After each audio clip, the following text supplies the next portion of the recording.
Start the recording. All right, so create a plan or a template. So I had that template in place, and like I mentioned, I had it as a goal that I wanted to manage this irrigated property. And I had it put on my vision board, and I looked at it morning and night, and I thought, you know, this is what I want, and I trusted that it would happen.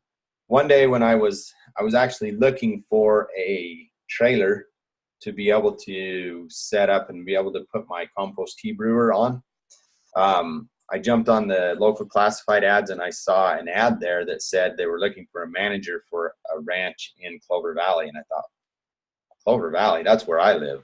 I wonder what place this is.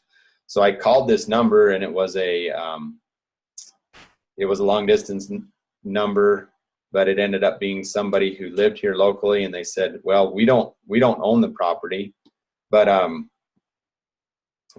we're looking for a manager for somebody else. And so I said, give me the name and number of the guy that owns it. And I called him, and it was really neat to see that this person ended up being somebody who bought the property as an investment. They wanted to transition it to organic, and they needed somebody who could care for the property. And as we talked, and I told him about what I'd been learning about soil health, and that I was willing to go through the organic standards that he needed to, it was a really good fit. Now, it took some negotiating to be able to work out the details of, you know, how to make things fit exactly monetarily, because I knew quite a bit more about the property in 5 minutes of being on it than he did as the owner, because I was from here, and I had done my due diligence and done my research, and I'd come up with the template. I knew what I could pay, and I wasn't willing to pay for potential that wasn't already developed.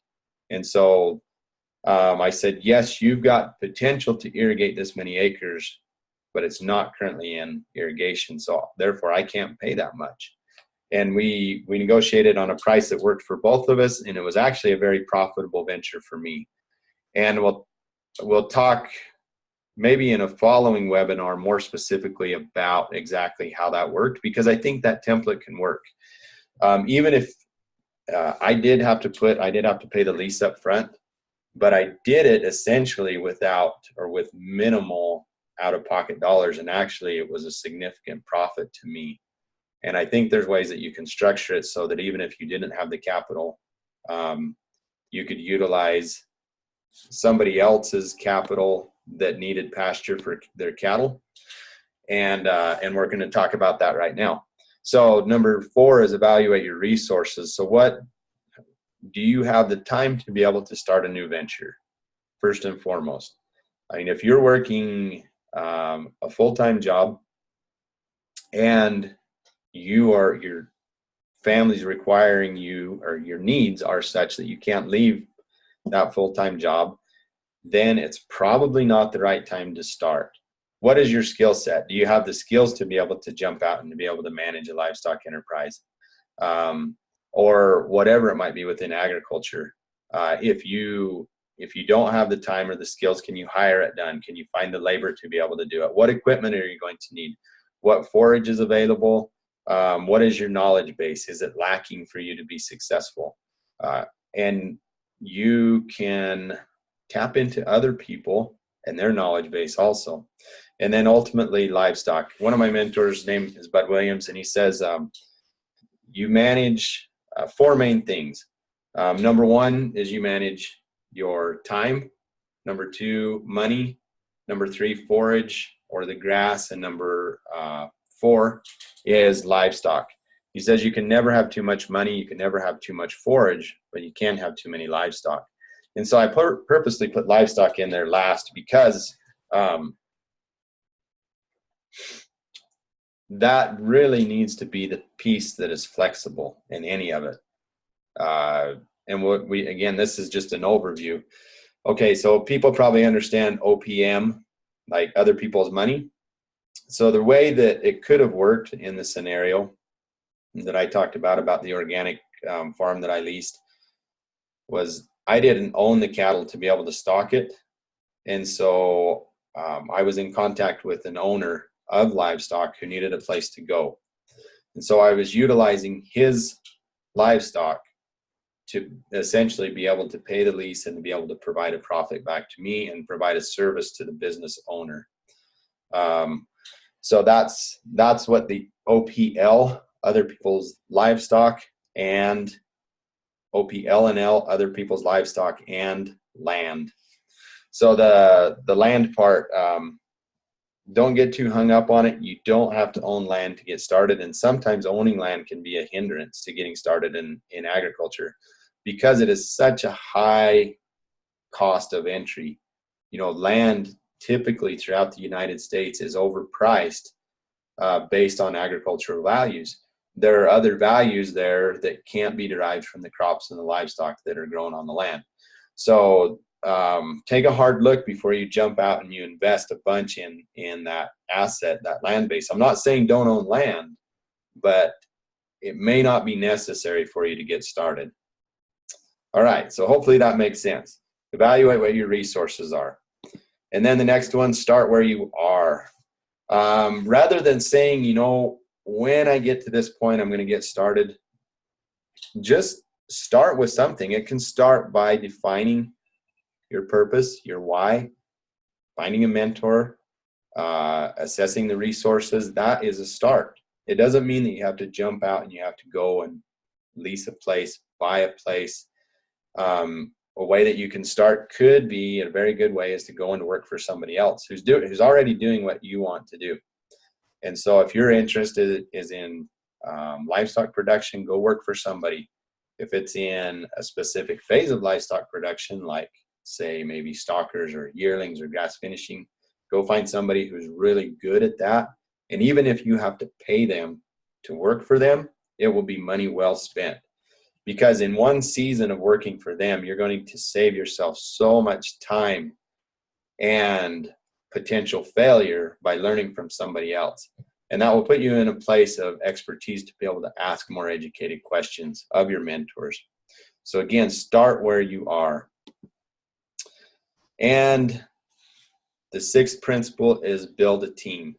So once you get started and you've proven yourself that you can be successful, then I think it's important that you surround yourself by people who are like-minded, who are willing to engage in the cause that you've begun to engage with. The rugged individualist, the truth of the matter is generally they're the ones who get shot in the back and get eaten by the wolves.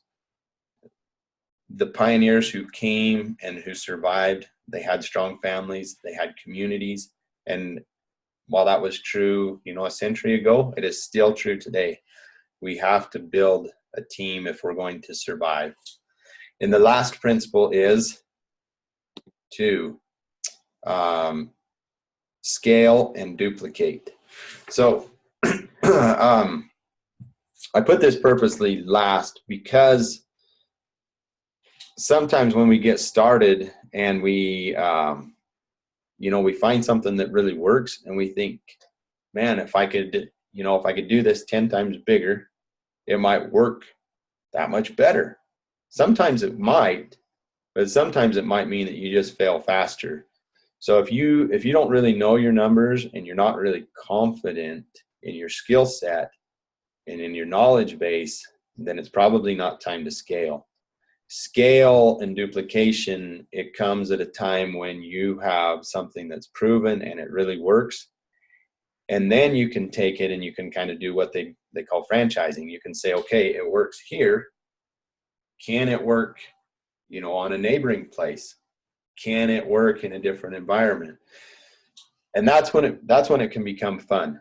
But it's not fun if you start it too soon. And I was hopeful that a friend of mine was going to be able to jump on and speak firsthand about that. So that slide didn't actually go there. Okay, so jump into some case studies. Here's a good friend of mine, a family that lives a little bit south of us, and I called him last night, and he and I visit quite a bit. I consider him to be kind of one of my mastermind gurus. He started with, literally nothing. He didn't inherit a place. He didn't inherit any money. He just knew that he wanted to raise a family in agriculture. And so he started working for family members who had ranches, and he learned the skills. And then he started investing in land. And kind of his method of success was that he would invest in property. He would sell that property for a gain. Generally, it was ranch or farm property. And then he would invest in something bigger, to the point now that he's running hundreds of head of cattle. And, he still may have some debt, but he's got a very profitable and a very viable business. And so I asked him, I said, Aaron, what are your principles? And he came up with these 3 principles. Number 1, live your religion, keep the Sabbath day holy. 2, be willing to take calculated risk. And along with that, he said, it helps to have a frugal wife. And number 3 is hard, honest work. And I think that's a given in the agriculture industry. You have to be willing to work hard. Now, I appreciated what he said. He and I share the same view about government subsidies and welfare and things like that. He says you can't do a full day's work with your hand out, meaning that too many within our industry are more worried about drought relief and drought insurance, and basically it's different forms of welfare. And I have some pretty strong opinions about that, and it's probably not the time or place to express those. But I appreciate the way that he put that, is to truly be successful, you don't subsidize your business, right? You don't subsidize it with unpaid labor. You don't subsidize it by somebody else's labor. And that helps you to truly be successful and to be independent. Okay, the second person that I'll mention, his name's Josh Adams. And Josh, he owns Adams Hay Company in Grace, Idaho. And so when I talked to him the other day, I told him that I wanted to do this, and he said he was going to try to jump on. He must be less technologically savvy than I am, although he's probably not, but he couldn't figure out how to get Zoom to work on his phone while he's out driving around. He again started with nothing. If I remember the story right, he was a rodeo cowboy, rode bareback horses, and he was really good at it. He's really bold, not afraid to take risks. And he was just driving through a small town in Idaho one day on his way to a rodeo, and he stopped at a parts store, tractor parts store, and he was asking around. He says, I don't suppose any of you guys know any places for sale. And there just happened to be somebody there who said, well, what are you looking for? Anyway, it turns out that if I got the story right, I apologize, Josh isn't here to tell it firsthand, that he ended up buying that guy's place. And he began to learn about hay production. And so his focus is a lot different than mine is. He says he's the rancher's worst enemy because he's the one that sells them the hay that makes them go broke raising cows. And while that's not true, I bought hay from him. He does a really good job at raising quality hay at organic standards, not certified organic, but they are organic standards that he meets. And so he provides this service for ranchers, not only beef livestock producers, but also dairymen. So his 3 principles are, number 1, tenacity. And then that's the one that I got from him. And the other 2 I just made up based on what I know about Josh. And I feel like I know him really well. Number 2 is adaptability. So be willing to do things that are different. If the circumstances change and you're no longer able to produce hay at a profit, well, by golly, adapt and do something different before you go broke. And he's doing that right now. He's venturing out into livestock and other enterprises so that he has an outlet in-house for the hay that he produces. And then number 3, I would say absolutely quality. If you can produce a product that proves consistent quality, then there will always be a market, and that will ensure profitability. All right, so 3 resources that I wanted to just mention. These are 3 individuals that I know personally. I mentioned before the Ranching for Profit School, and I absolutely recommend that. If somebody's going to get started in ranching, it's an investment. It's an investment of time, and it's an investment of money. But I really believe that Ranching for Profit School is equal to at least an associate's degree. if you take in what you learn in the 7 days while you're in the school, and you come home and you apply them and you study them, it is absolutely worth that much, and probably even more, because it's actually sound principles. Whereas sometimes what you might learn at a land-grant university, the research may be paid off, it may not actually prove to be profitable or even productive or viable on a real life operation. And in the Ranching for Profit School, they teach things and principles that really work. The middle one, Greg Judy, he wrote a book, No Risk Ranching, and he basically lays out the system that I described, that I did on a 1 year smaller scale,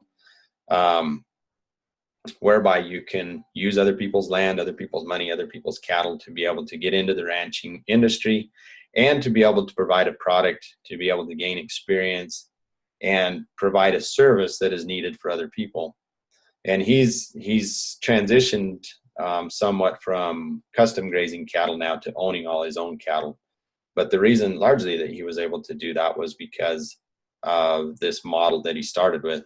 And also, he said before he quit his full-time job, he made sure that he had enough in savings so that he could live for a year. And so if things went south, he knew that things would be provided for. He went into it very methodically and purposefully. He knew he wanted to ranch, but he didn't put his family at jeopardy, and he didn't put the ranch at jeopardy by jumping in too soon. And then Aaron Hansen wrote this book, It's Impossible to Ranch from Scratch, or Is It? He just lays out some of the principles that work. He, again, started with really nothing but a desire, and has created viable business opportunities within the livestock industry. So in conclusion here, I'll just open it up. If you guys have questions, you guys can unmute yourselves, ask questions, and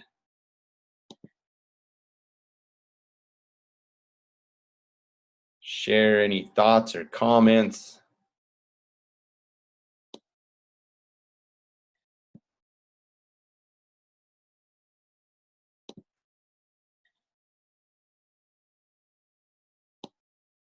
If you don't know how to unmute yourself, you can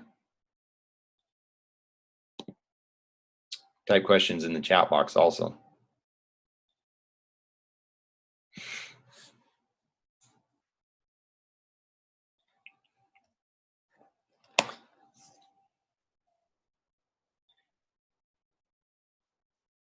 Okay, so the last thing that I want to mention here, my contact information.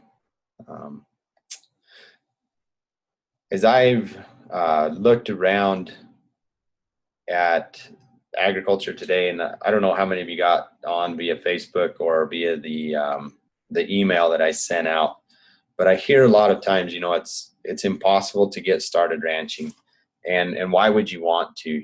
Ranching and farming is kind of a looked down upon occupation, and even belittled at times. And I want to change that. I want to change the view that we have about farmers and ranchers, because these are the people that are feeding us. These are the people that are providing services to be able to be stewards over the land.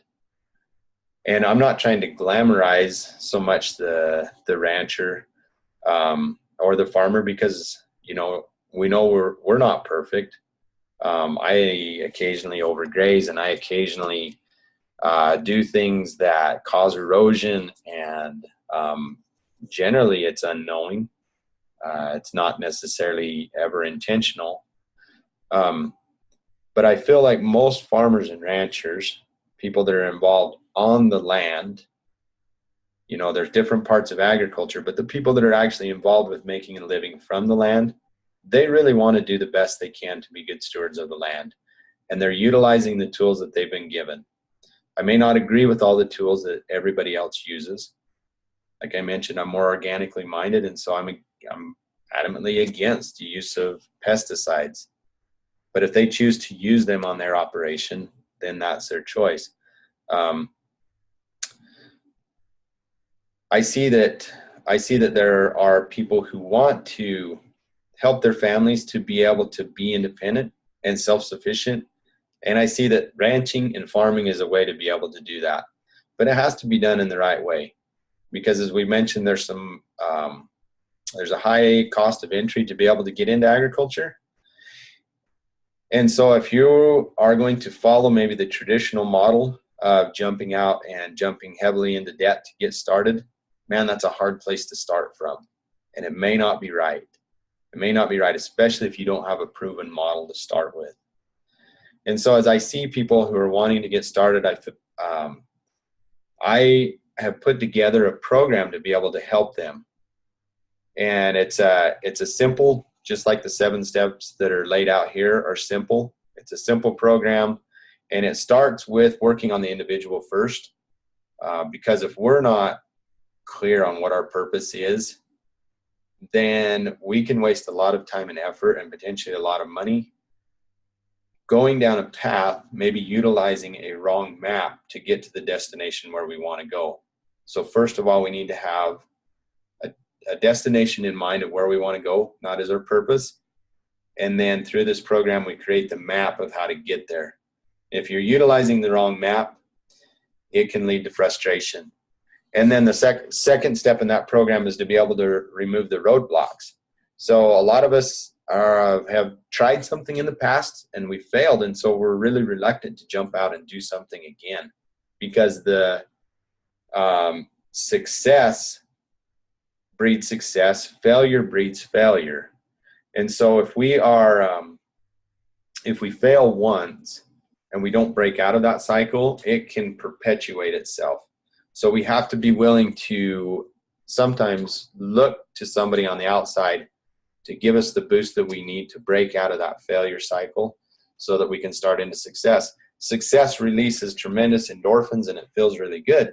But the problem is that failure also releases chemicals which are more addictive and more damaging than success does. So if you have, if you're going to balance success and failure, failure will always win. So through this program, my intent is to be able to help people who have a desire to get started in agriculture to come up with the steps that they need to be successful, so that they don't go down the continual path of failure, crash and burn, and especially so that their families don't suffer in the process, because that's not fun. Especially as men, as we're providers, we need to be able to step up and be providers for our families. And that's my intent with this program, is to help individuals to be able to do that. So the way to be able to jump in on this opportunity is to reach out to me via email and just say, I'm in, and here's why I want to do this.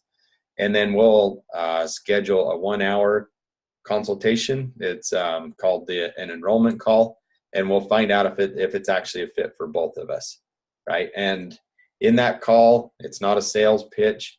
It's an opportunity to be able to establish again where you are, where you want to be. If this path and this roadmap helps to get you to there, then maybe it's a fit and we can work together.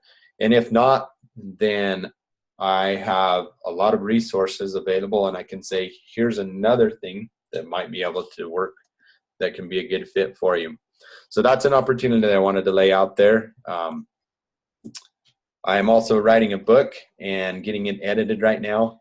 Hopefully you guys will stay in contact via email, and I'll try to establish more of a systematic way of gathering emails so that as we have upcoming classes and as this book is released, I can put it out, and want to give you guys the opportunity to be able to read that book. And it's written about myself, but it's a fictional book. And while it's fictional, all of the experiences there are based on experiences that I've either gone through personally or that other people that I know firsthand have gone through. And it's about a journey of a young man who comes to work on a ranch to be able to, as he overcomes some of the roadblocks from his past, and he engages through his mentor, who was the ranch owner, and learns about what his purpose in life is, and finds out that how he can create a successful ranching business and ultimately be successful in his role his God-given role and his purpose, which he's able to define. So I'm getting that book finished, and they say that truth sometimes is stranger than fiction. Some of the things in there, you might find it hard to believe. Like, why would somebody drive off the interstate and go and find a ranch in the middle of nowhere? Well, that's the basis for the start of this story, and that actually happened. It actually happened here. And while the outcome of the person who came here is unknown, right? I haven't made contact with that person. He worked here for a time, and my hope is that they gave him a start, and that whatever he's doing in life, it is successful. All right, well, everybody, thank you so much for joining on. I apologize for the technical difficulties. I will probably try to do this over again. That's a little more seamless, and so if you guys have suggestions of things that might be unclear, or things that you have, or questions that you have that you'd like to see added on in the next time, which just was, well, just chalk it up to practice, right? What did we say? What was on one of the principles?